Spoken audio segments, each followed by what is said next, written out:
The morning air over Petropavlovsk-Katsky was sharp enough to sting the lungs as Captain James Mitchell from Minnesota stood on the frozen Soviet runway, wondering how a man from the American Midwest had ended up on the edge of Siberia, handing over a P63 King Cobra to a pilot who did not speak a single word of English. The temperature hovered near -20 degrees, and each breath left a cloud that drifted away like smoke from a tired locomotive.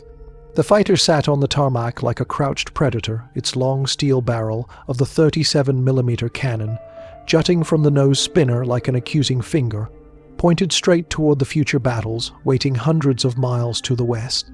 Mitchell had flown fighters for more than 3 years, yet nothing in his past felt as strange as ferrying aircraft from Great Falls, Montana through Alaska, then across the gray wasteland of the Bering Strait to these Soviet bases where war stories hung heavier in the air than the coal. The major assigned to receive the P63 approached with slow, deliberate steps, his ice-blue eyes studying every curve of the aircraft. Scars crossed his left cheek like pale reminders of what German gunfire had already taken from him. He moved his hand along the aluminum skin of the aircraft as if feeling the spirit of the machine. Mitchell knew what those scars meant. This was not a trainee or a man cushioned by luck. This was a survivor from years of brutal battle. A pilot who had probably watched friends burn in the sky above Stalingrad. A pilot who had flown the older P-39 era Cobra into more duels than Mitchell could imagine. Through an interpreter, Mitchell learned that the Major had scored 23 kills with the older Cobra, using its nose gun like a sniper rifle. Now he wanted to know every small detail about this newer King Cobra. They climbed into the cockpit together, and Mitchell squeezed behind the seat where ammunition crates normally sat. Everything inside the cockpit was labeled in Cyrillic letters as part of the Lend-Lease process. Mitchell used hand signals and broken Russian mixed with the universal gestures of aviators to explain the gauges, oil pressure, fuel mixture, propeller controls. The Major nodded with calm certainty. When Mitchell pointed to the ammunition counter for the 37mm cannon showing 58 explosive shells, the Major gave a rare smile. It looked like the smile of a man who had just been handed a sharper blade. The demonstration flight lasted 20 minutes. Mitchell led in another P-63, while the Major followed close behind and tested the aircraft with enthusiasm that bordered on aggression.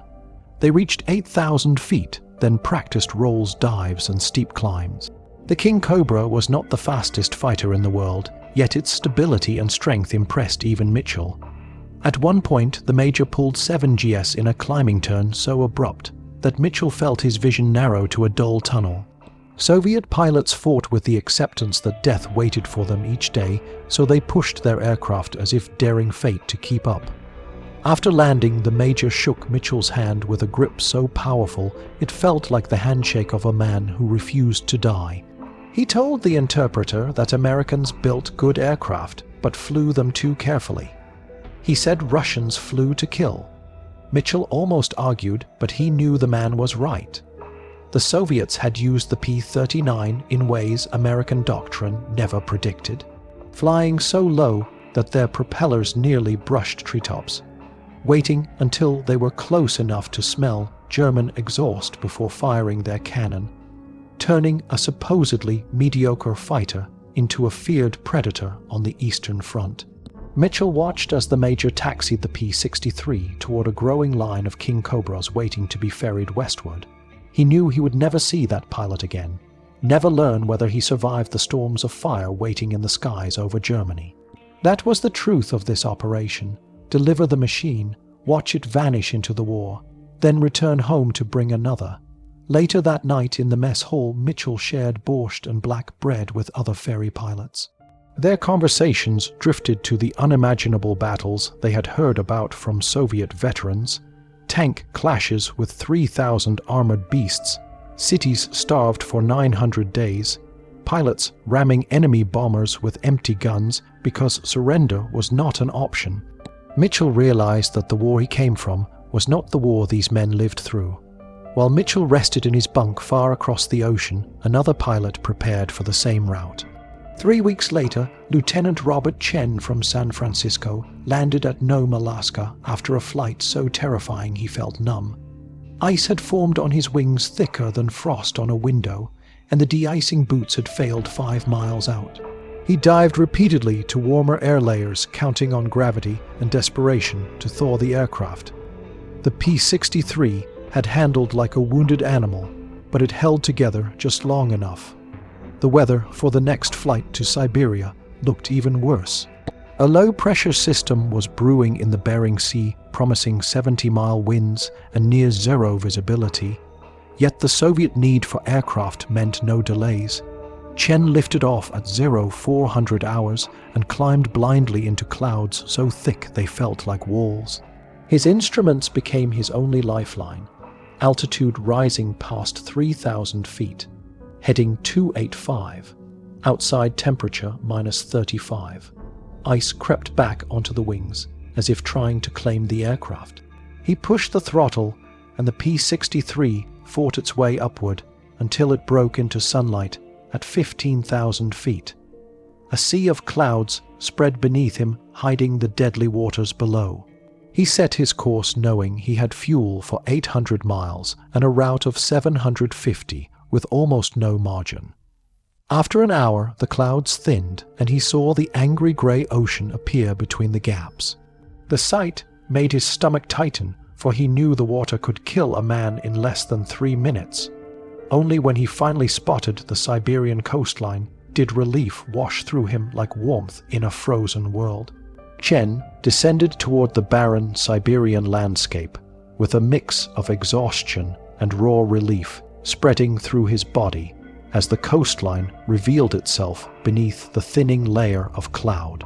The view below resembled another planet, a world made of rock tundra and endless stretches of wind-carved emptiness with no trees in sight for what felt like 1,000 miles. Yet even this desolate terrain meant safety compared to the deadly Bering waters he had crossed. He spotted the beacon at Providencia Bay and corrected his heading following the faint signal toward Morovo, where the Soviet ground crews waited to take possession of his P63. The visibility improved to nearly 5 miles, and through the shimmering haze of cold, he saw other King Cobras scattered along the route ahead and behind like lonely sentinels of an air bridge that stretched between continents. Each pilot flew alone, trapped inside an aluminum shell, carrying hope, firepower, and the heavy burden of survival. Chen landed on a runway made of packed snow over frozen earth, sliding sideways for what felt like forever before the tires finally gripped. Soviet ground crews bundled in so many layers they looked twice, their actual size rushed toward him, waving directions and shouting words he could not understand. They guided the fighter into a revetment where men jumped into action, refueling, rechecking, and preparing the aircraft to journey westward into the Soviet war machine. When Chen stepped down from the cockpit, his legs trembled as though refusing to hold the weight of the fear he had carried for more than 4 hours. Inside the operations shack, a small stove glowed bright red, filling the room with the sweetest warmth he had ever known. A Soviet captain handed him tea in a glass cup held by a metal frame. The tea was so strong it felt like a punch, yet the sugar sweetened it enough to ease the shock in his bones. Their conversation relied on gestures mixed with scattered English words. The captain had flown P-39s against the Germans and was eager to learn about the P-63. Chen shared everything he could.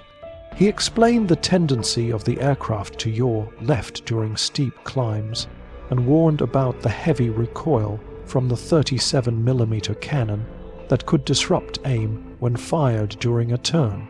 The captain listened intently, committing each detail to memory, because in the war he fought, every scrap of information might mean the difference between returning home or dying in flames.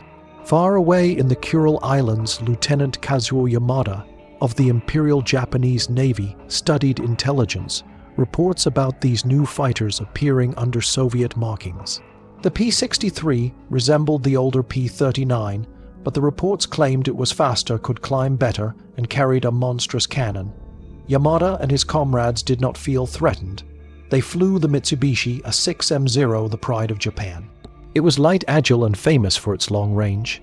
They believed American aircraft were heavy and clumsy, just like American cars. They thought no brute force cannon could make up for lack of finesse. Yamada had 17 confirmed victories, including 3 P-40s and 2 F-4F Wildcats. He had beaten American pilots who tried to match the Zero in turning duels and lost. He felt certain that no American-built aircraft, no matter how powerful, could out-maneuver a Zero during a dogfight. What Yamada did not know was that the Soviets had fought the Japanese years earlier at Köln Gol and had learned hard truths about Zero tactics. They knew never to turn with Japanese fighters. They knew to rely on speed and altitude and hit hard during fast slashing attacks. The P63 was perfectly suited for this style. One strike from its cannon could tear a Zero apart. Its heavy armor meant it could survive hits that would reduce the lightly built Japanese fighters to blazing debris. Soviet Major Victor Klov was chosen to lead the first P63 squadron that might face the Japanese if the Soviet Union entered the war against them. Klov had survived 3 years of brutal combat against the Germans. He had been shot down twice, and his body still bore the scars of fire and shrapnel. He had mastered the P-39 and immediately understood how the P-63 expanded his abilities. The improved engine allowed faster climbs, nearly 2,000 feet per minute, more than the older model.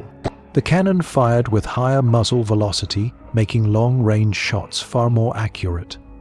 Best of all, the P-63 protected its pilot with heavy armor, something vital for the head-on or diving attacks the Soviets preferred. Klov trained his pilots relentlessly throughout the winter of 1944. They practiced high-angle deflection shooting and mastered energy tactics based on preserving speed and momentum. Day after day, Klov repeated his command. Never get slow against the Japanese. Speed is life. Altitude is life. Let the cannon do the killing. The first true test arrived in April 1945, when tensions along the Manchurian border soared as the Soviets prepared for possible conflict. Reconnaissance flights increased, and many of these so-called scouting missions were thinly veiled attempts by both sides to provoke engagements. On April 15th, Klov led 8 P-63s to intercept 6 Japanese fighters near the Ama River. The Japanese were led by Lieutenant Commander Hiroshi Tanaka, a veteran who believed he was about to enjoy another easy victory. He expected sluggish American cast-offs flown by Soviet pilots who lacked finesse.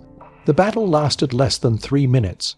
Klov's formation attacked from above, diving at nearly 400 miles per hour. Tanaka attempted his usual defensive climbing turn, but the P-63s did not follow him. They sliced through the formation, their cannons roaring. The first Zero struck by Klov instantly vanished in a burst of fire as the 37mm shell tore through its fuel tanks. Another P-63 pilot lined up on a Ki-43, weaving desperately below. He fired 3 shots. The first missed. The second clipped the tail. The third shattered the aircraft just behind the cockpit, disintegrating it into fragments.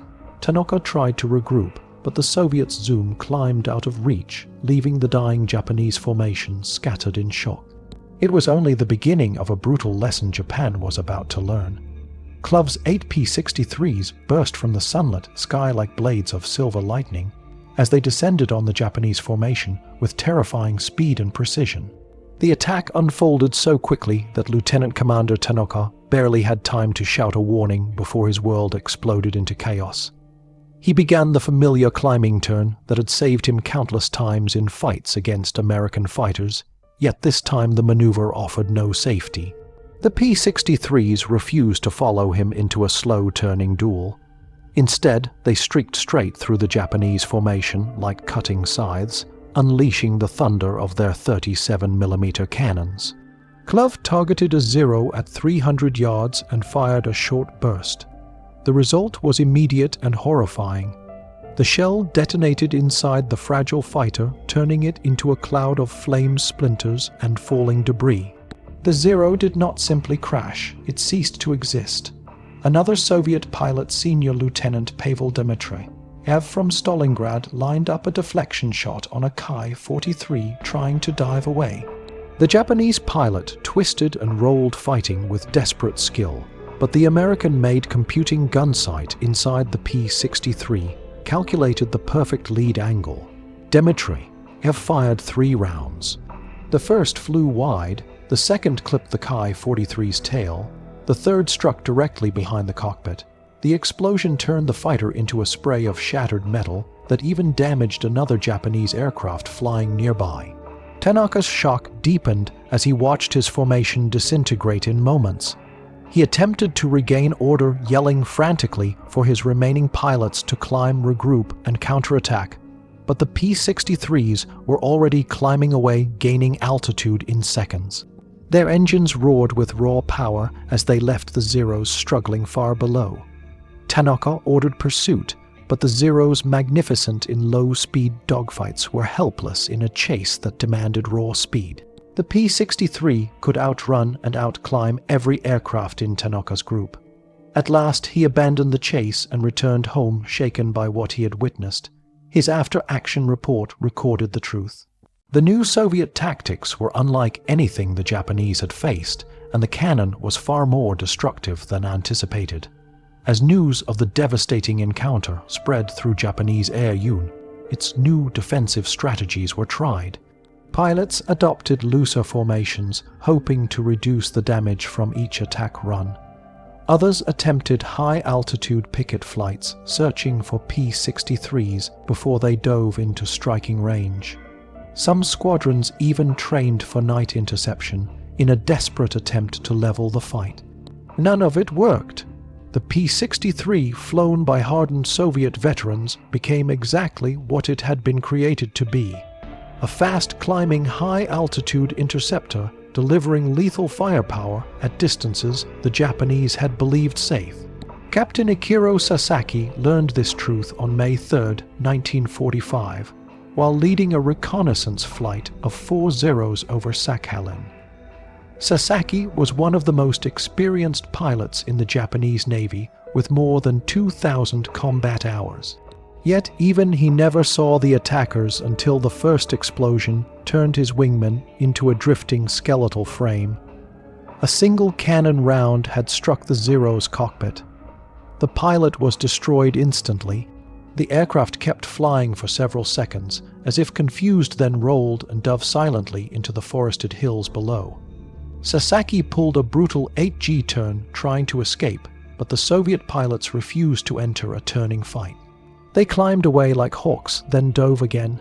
Each attack came with cold mechanical precision.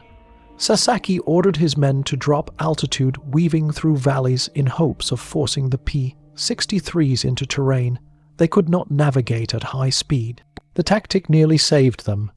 They skimmed treetops and twisted through narrow passes, but Senior Lieutenant Mikhail Vyulov followed them relentlessly. Flying 50 feet above the ground at 350 miles per hour, Vyulov lined up on Sasaki's number 3 pilot. The Zero broke hard into the attack, yet the P-63 had already fired. One shell tore through the wing root, shearing the wing clean off. The aircraft spiraled into the trees, leaving behind a trail of fire. Sasaki and his last surviving wingman escaped by diving into a canyon too dangerous for pursuit. Though alive, Sasaki understood that Japanese air superiority had ended forever. The Zero, once the terror of the Pacific skies, had become prey. His official report was grim. The enemy's new fighter possessed destructive power unseen in any previous battle. Our aircraft cannot endure even the slightest hit. Avoid engagement unless numbers are overwhelmingly in our favor. Meanwhile, Soviet pilots began to revere the P-63's cannon. They called it Stalin's hammer, or the eraser, because it erased enemy aircraft from existence. Captain Boris Fedorov, who had flown everything from the ancient I-16 to the Yak-9, said the P-63 offered something entirely new. It allowed him to kill with certainty. Machine guns required long bursts and luck. The cannon required only a single hit. Though recoil slowed the aircraft by 5 miles per hour, with each shot and ammunition was limited to 58 rounds, it did not matter. Accuracy replaced volume. Many Soviet pilots returned from missions firing only 3 shells and claiming 3 kills. The cannon turned air combat into a sniper's trade. Lieutenant Vladimir Petrov witnessed its power firsthand during a ground attack mission in Manchuria. Ordered to destroy a Japanese supply convoy, he fired a single shell into an ammunition truck. The resulting explosion rose 1,000 feet into the air and destroyed several vehicles nearby. The blast shook the ground and sent shockwaves visible from miles away. Petrov realized that he was not just flying a fighter. He was flying airborne artillery. The psychological impact on Japanese pilots was devastating. Lightly built Zeros and Kai fighters with no armor and no self-sealing tanks could not survive even a glancing cannon strike. Rumors spread quickly through Japanese bases. Enemy fighters now killed from ranges where machine gun fire could not even reach. Pilots who had flown with bold confidence for years became hesitant, cautious, fearful. Lieutenant Takashi Nakamura recorded in his diary the terror he felt after watching a comrade die. He wrote that the 37mm shell struck from at least 400 meters. One moment, his friend Suzuki was alive.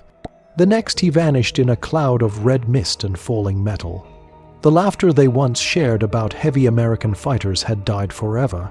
The fear was justified. By late July 1945, Soviet P63 squadrons were claiming kill ratios of 6-1. The Japanese pilots realized too late that tradition, spirit, and maneuverability meant nothing when struck by a single terrifying shell. Air superiority had changed forever.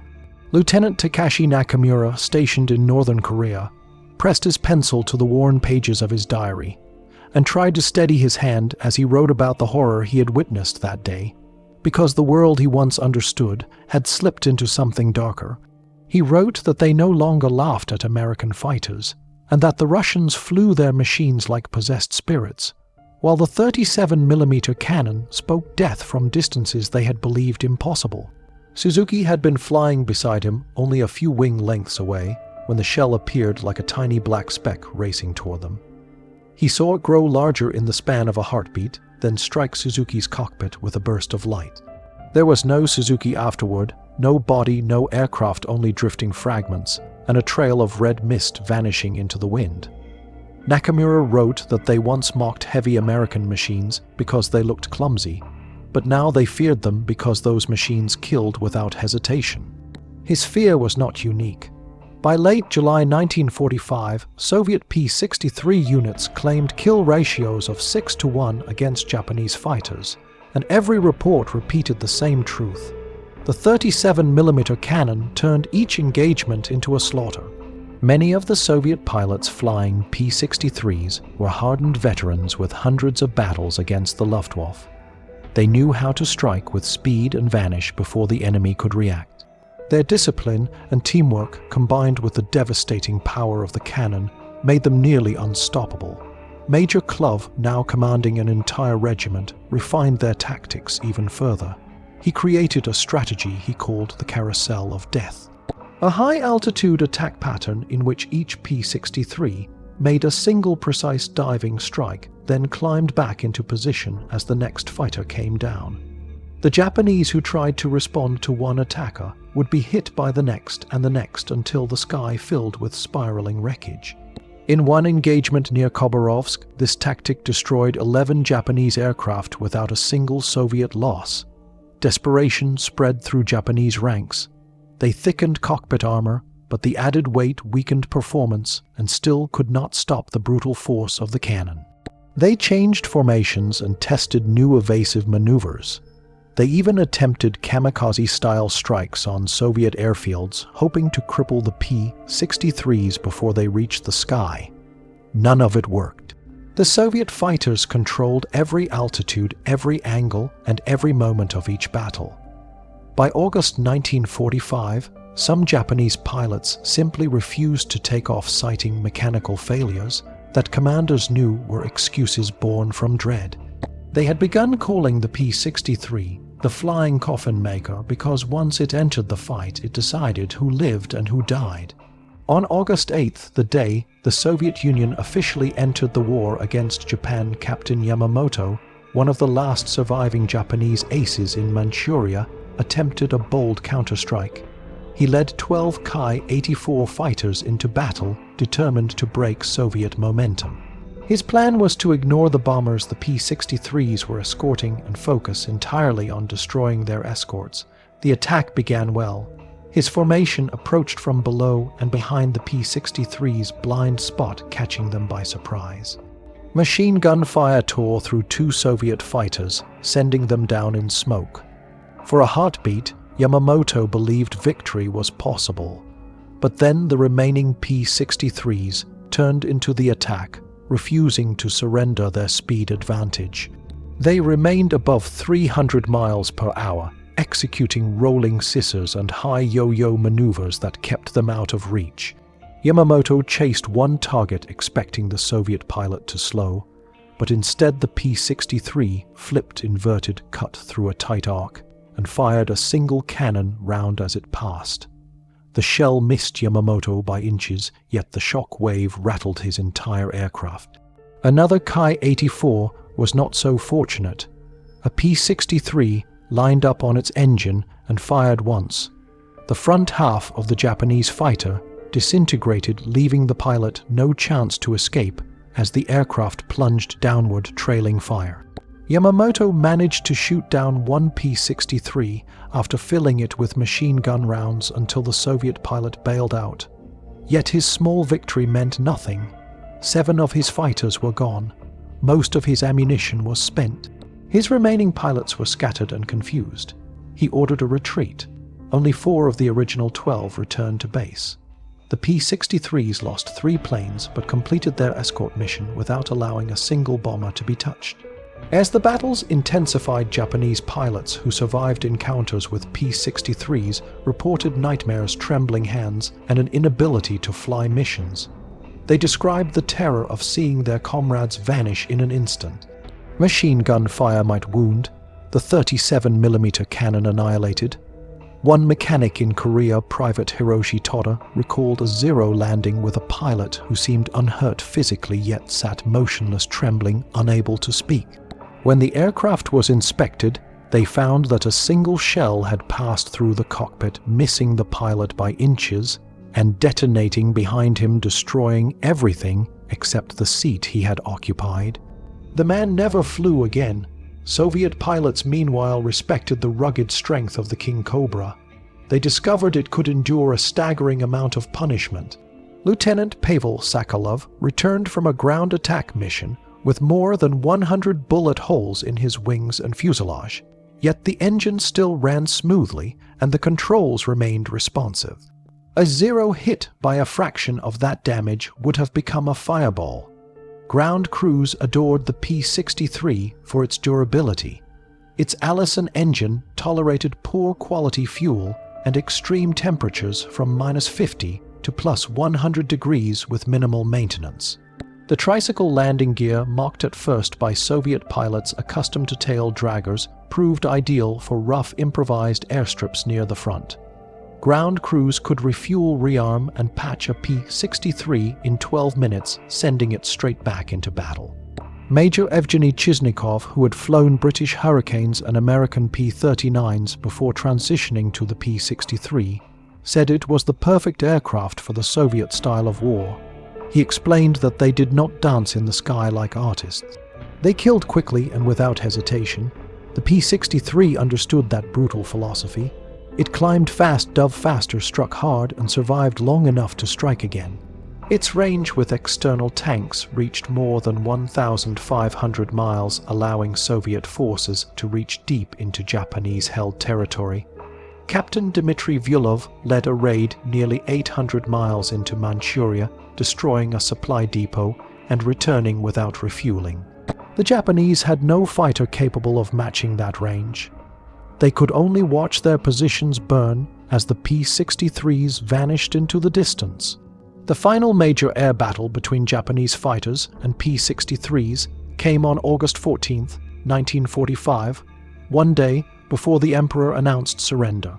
A mixed formation of 20 Japanese fighters, including Zero's Ki-84s and even older Ki-43s, attempted to strike Soviet ground forces.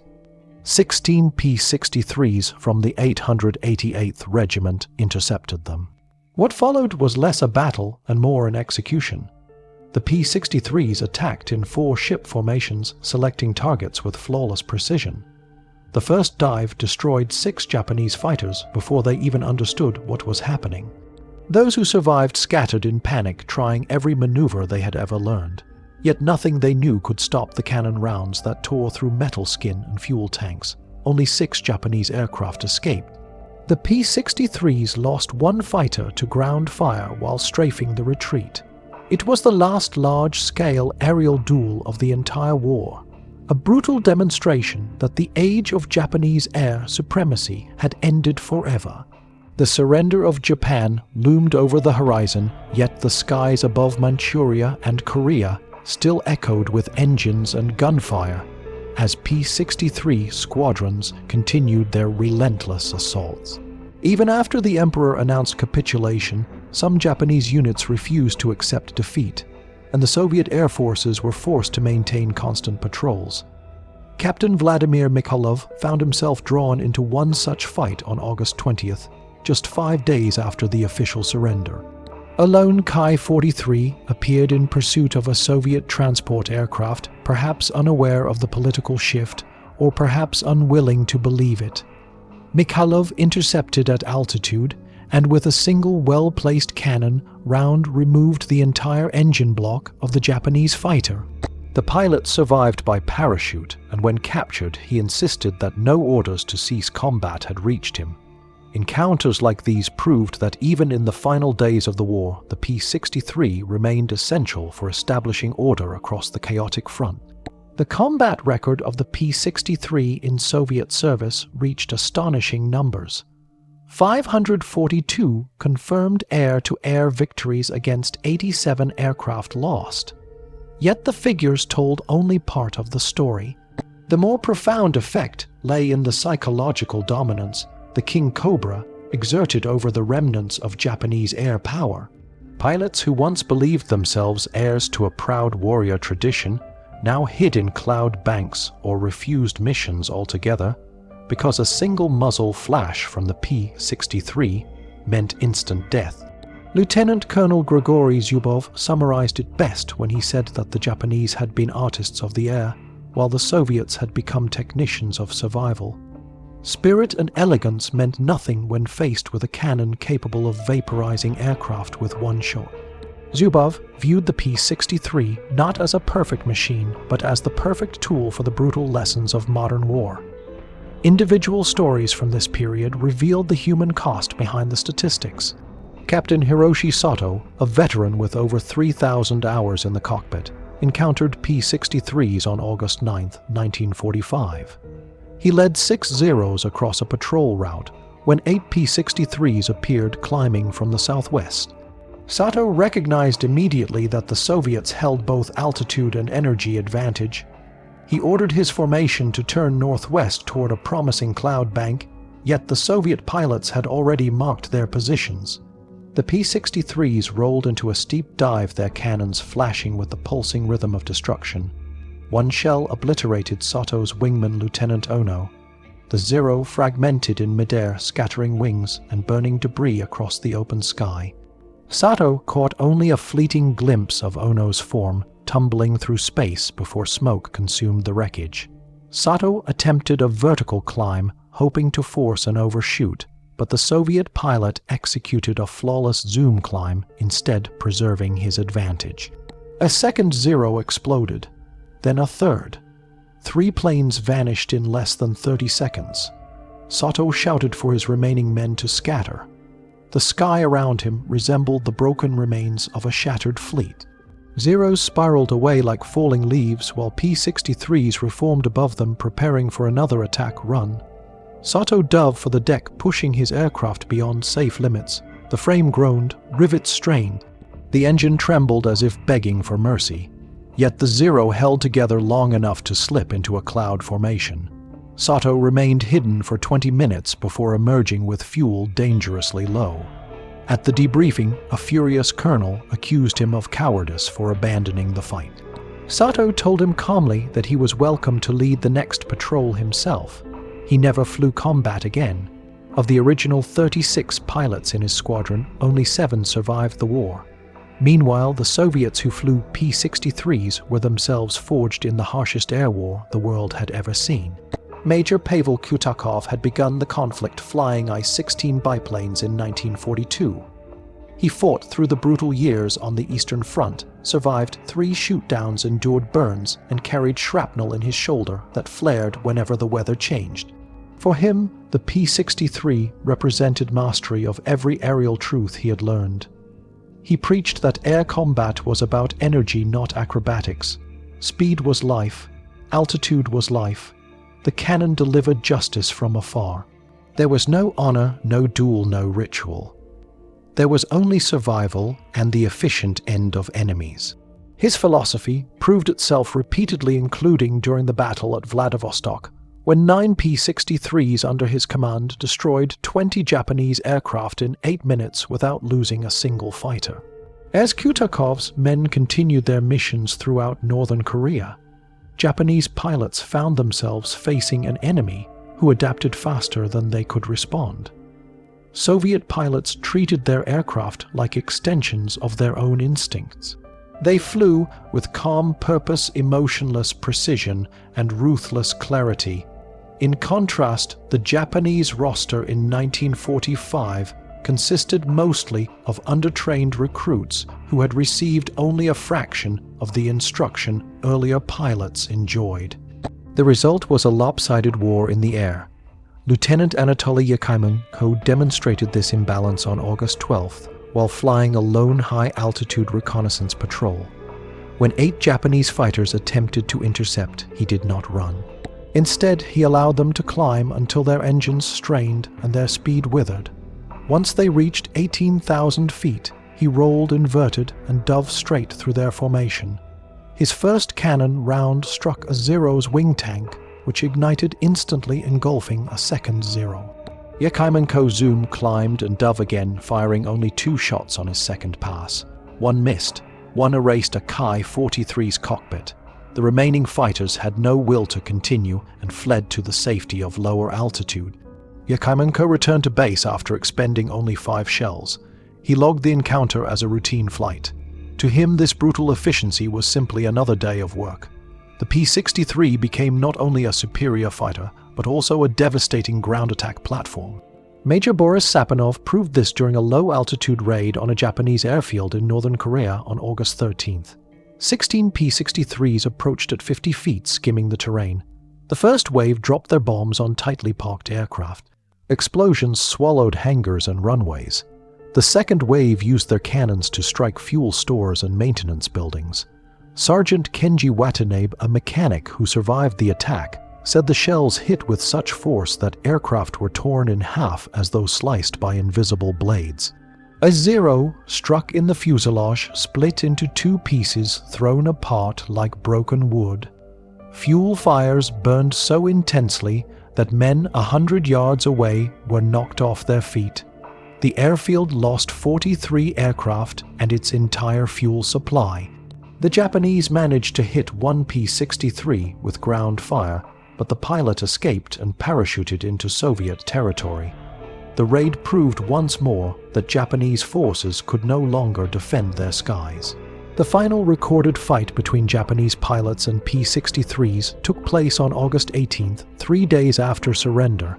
6 Kai-84s flown by veterans unwilling to accept defeat launched a final attack. 4 P-63s intercepted them. The clash lasted only moments. 3 Japanese fighters fell in the first dive. 2 more were destroyed when the Soviets turned for a second pass.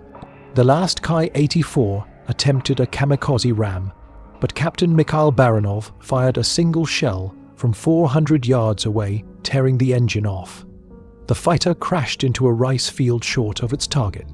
Baranov visited the wounded pilot, Lieutenant Yamada, who asked through a translator why the Soviets refused to fight honorably.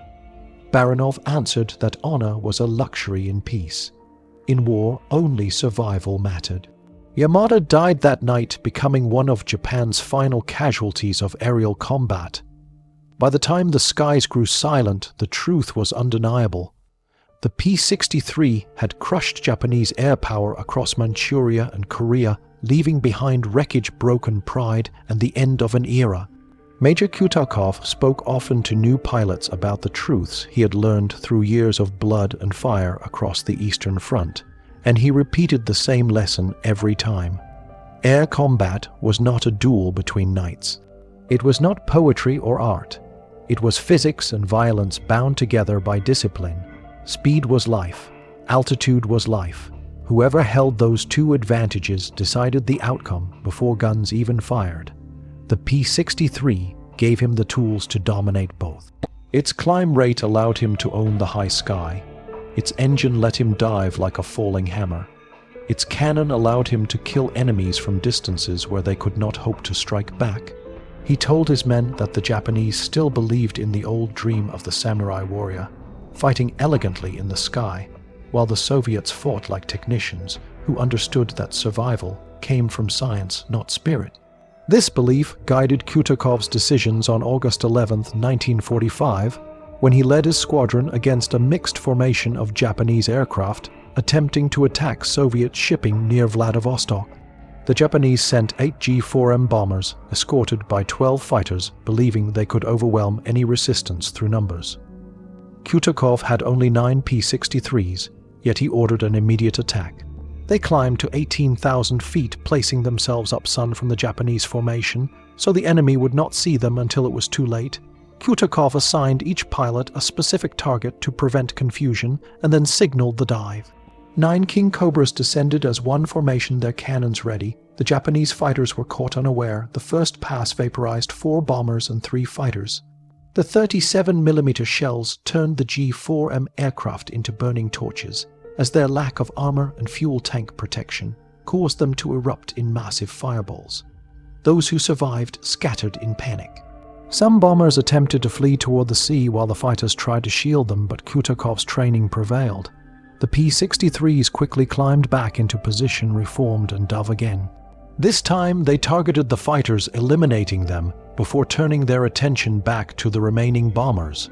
By the end of the 8-minute battle, all 20 Japanese aircraft lay in ruins, scattered across the sea or burning on distant hillsides.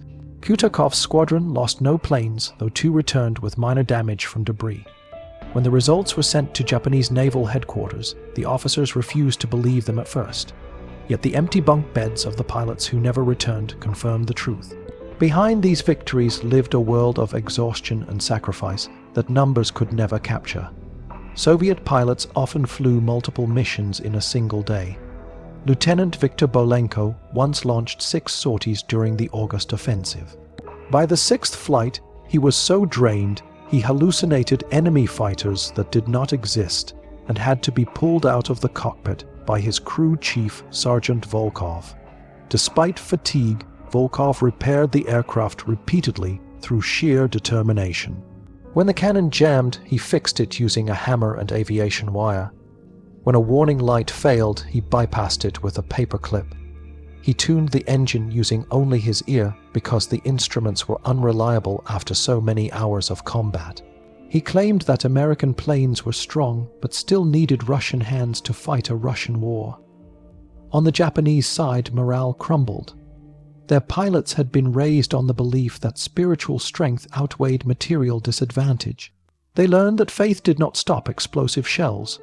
Captain Yoshio Suzuki, one of the few surviving Japanese aces by August 1945, wrote in his final letter that they were dragonflies fighting sledgehammers. He said their will was strong, but their wings were made of tissue. He described how the P63 killed from distances where honor meant nothing, and how the enemy treated air combat not as a ritual but as a cold calculation. The technical difference between aircraft only widened the gap as the war continued. Most experienced Japanese pilots had died earlier in the conflict, and the new recruits lacked training. The Soviet pilots in P63s had survived years of war against the Luftwaffe and carried knowledge forged in fire. Lieutenant Anatoly Yakaimenko showed this difference during a flight on August 12th while flying alone at 20,000 feet. He spotted 8 Japanese fighters climbing to intercept. Instead of fleeing, he allowed them to climb until their engines strained and their speed dropped. When they reached 18,000 feet, he rolled his P63 upside down and dove straight through their formation. His first shell ignited a Zero's wing tank, which burst into flames and engulfed a second aircraft. He climbed away, then dove again. 2 more shells erased the cockpit of a Ki-43 and sent it tumbling into a valley. The remaining Japanese fighters fled.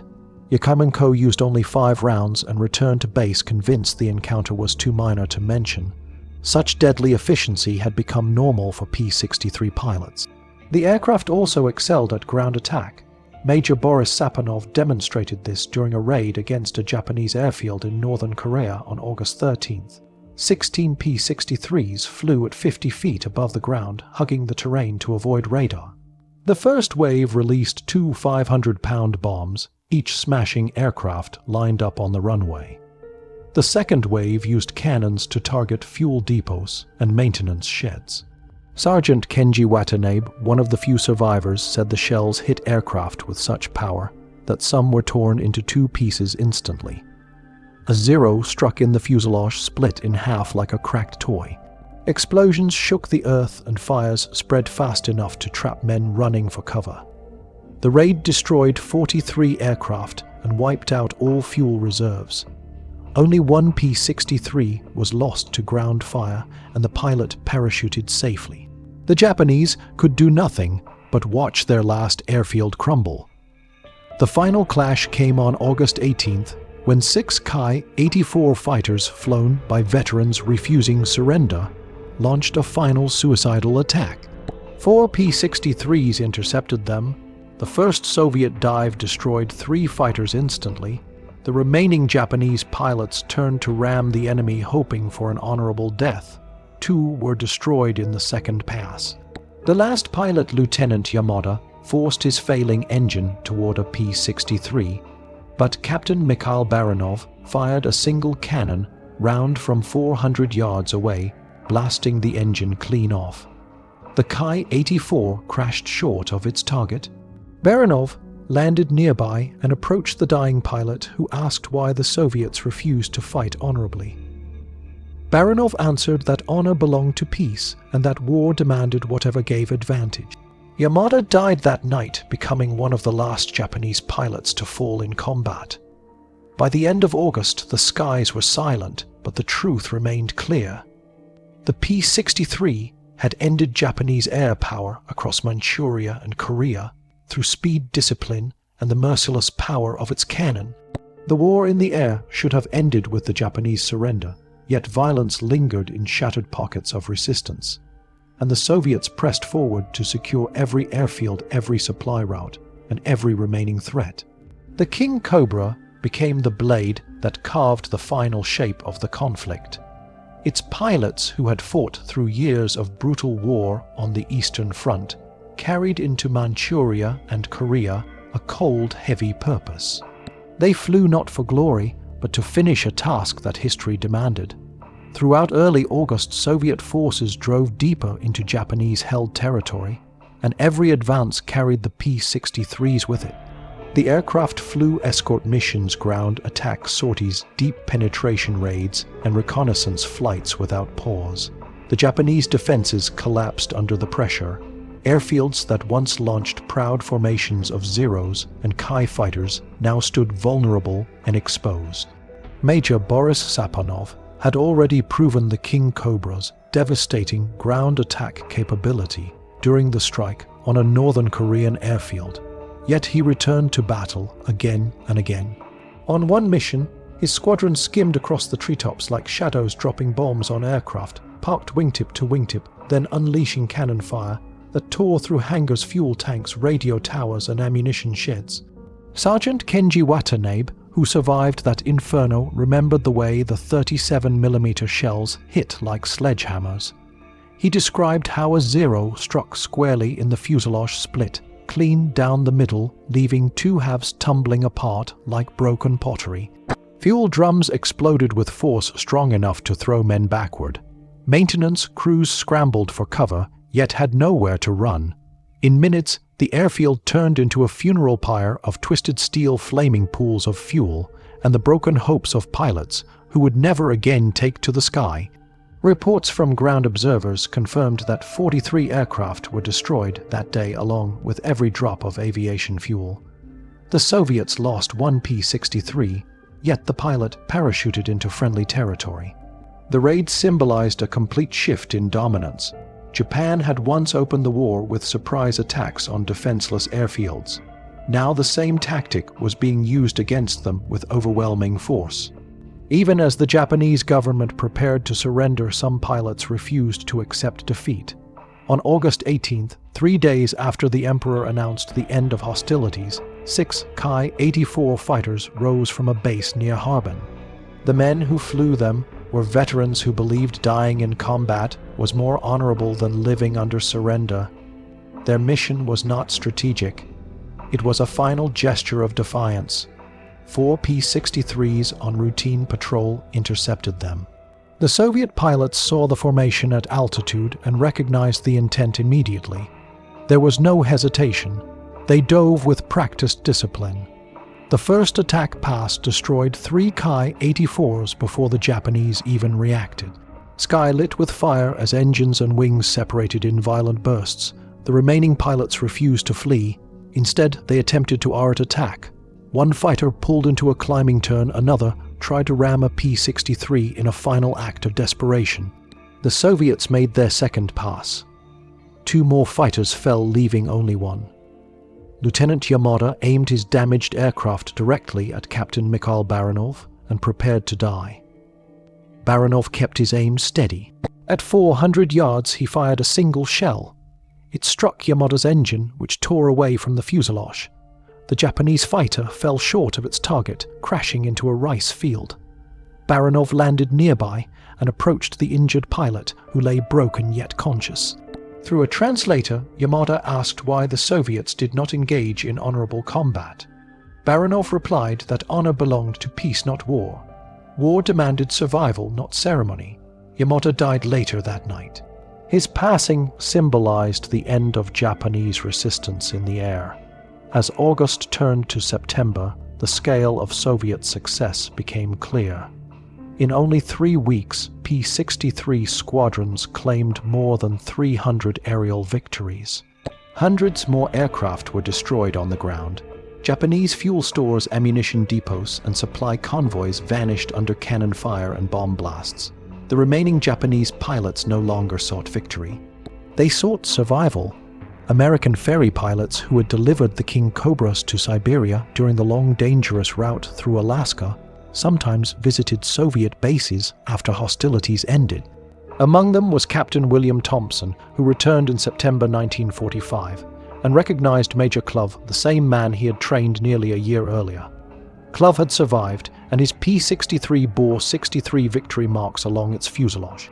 44 German aircraft, 19 Japanese. Thompson asked through an interpreter what Clove thought of the King Cobra now that he had flown it through 2 brutal fronts. Clove answered with calm precision.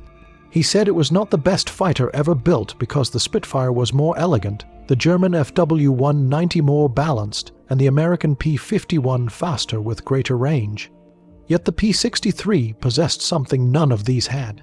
The 37mm cannon, in the hands of a patient pilot who understood energy fighting it, became the deadliest weapon any fighter carried.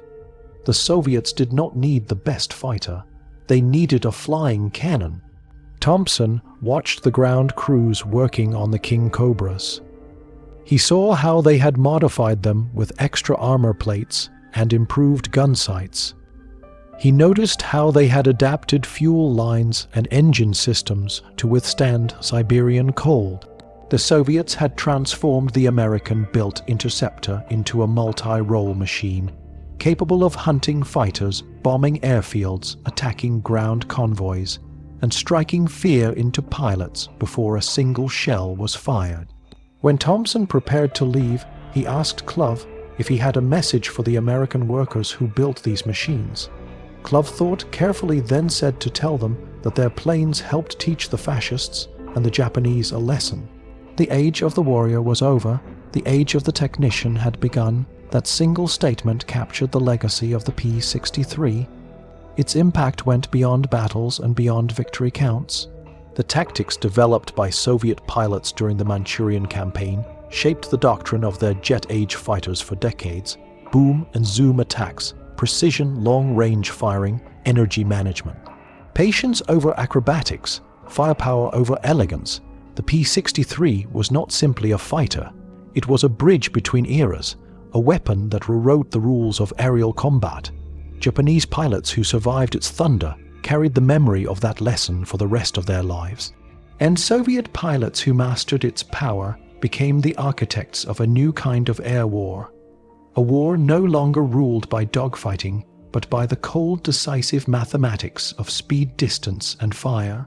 The final chapter of the P-63's war unfolded quietly in the weeks that followed Japan's surrender, yet the echoes of its power would be felt for decades as surviving pilots and historians attempted to understand how a fighter America considered second tier became a decisive weapon in Soviet hands. During less than a month of combat, the King Cobra achieved a kill ratio unmatched in the Pacific theater. It crushed Japanese air power not through maneuverability or beauty, but through cold precision firepower and the ruthless efficiency of Soviet tactics. The Japanese had initially mocked the idea of mounting a massive 37mm cannon on a fighter, believing it too heavy, too slow, too brutish. Yet they eventually learned that this single weapon erased everything they believed about air superiority. Private First Class Tommy Morrison in Detroit, who had spent long 12-hour shifts installing cannon mechanisms inside King Cobras, never imagined that the machines he built would end up rewriting aerial warfare on the far side of the world. He thought American pilots would fly them. Instead, they became instruments of destruction wielded by Soviet veterans who treated the cannon not simply as a gun, but as a tool of absolute finality.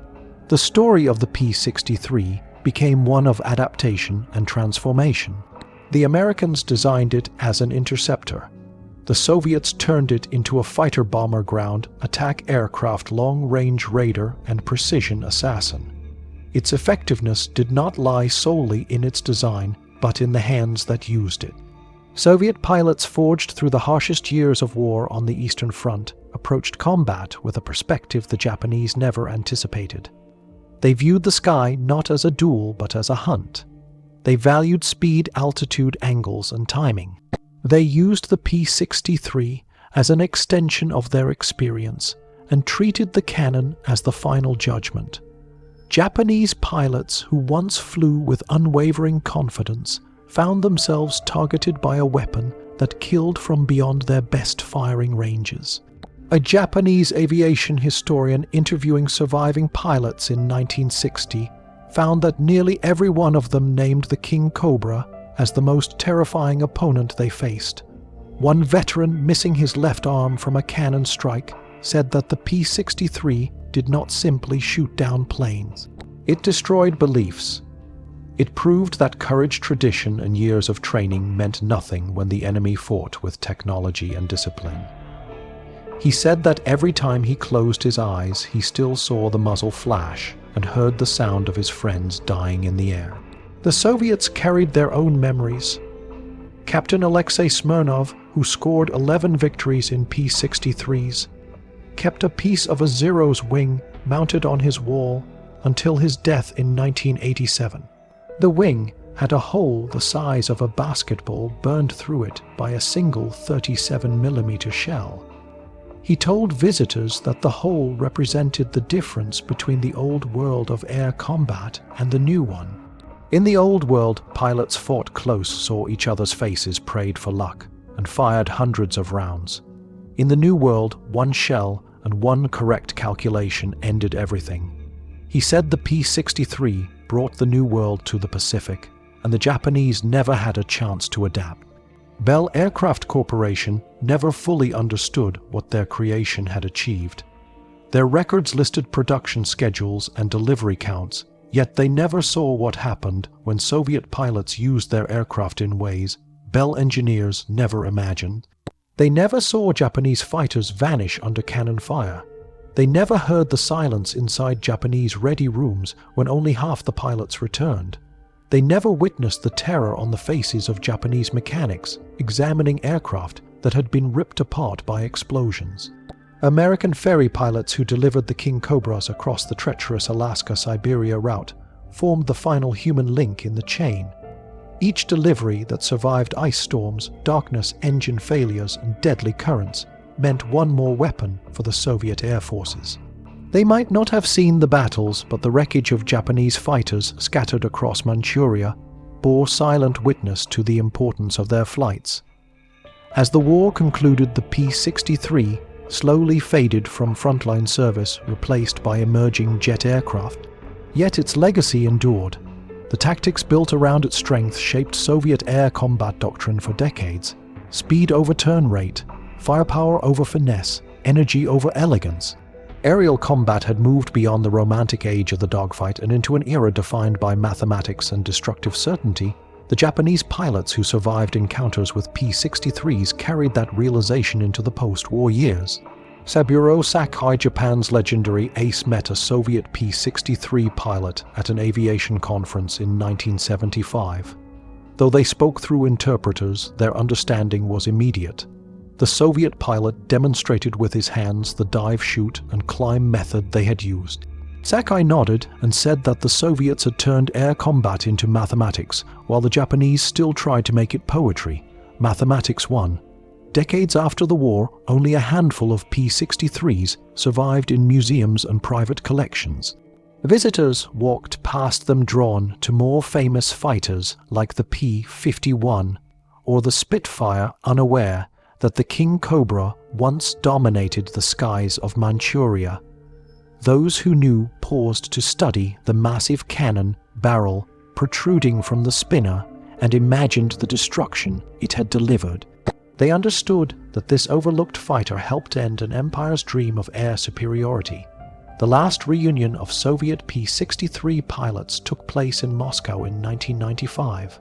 Only 17 men remained from the hundreds who had once flown the type. They gathered beneath snow-filled skies to honor fallen comrades and to remember the weapon that had carried them through the final phase of the war. Major General Klov, the senior surviving pilot, offered the final toast. He raised his glass and dedicated it to the 37mm cannon, which he called the voice of certain death. Outside in the cold, a restored P-63 stood silent, its cannon deactivated, its engine lifeless. Yet for those who knew its history, the aircraft still radiated the presence of a machine that had changed the nature of air combat. The story of the P-63 was not one of elegance or beauty. It was the story of a fighter America did not want becoming the weapon that shattered Japanese air power. It was the story of technology defeating tradition. It was the story of a cannon that erased cockpits, and with them the final hopes of an empire in collapse. In the end, the P-63, King Cobra, taught a brutal truth. In modern war, the side that adapts faster wins, and the King Cobra became the blade that carved that truth into history, one vaporized cockpit at a time. If you want more forgotten war stories told with truth, grit, and no filters, subscribe now. Your support keeps these missions alive.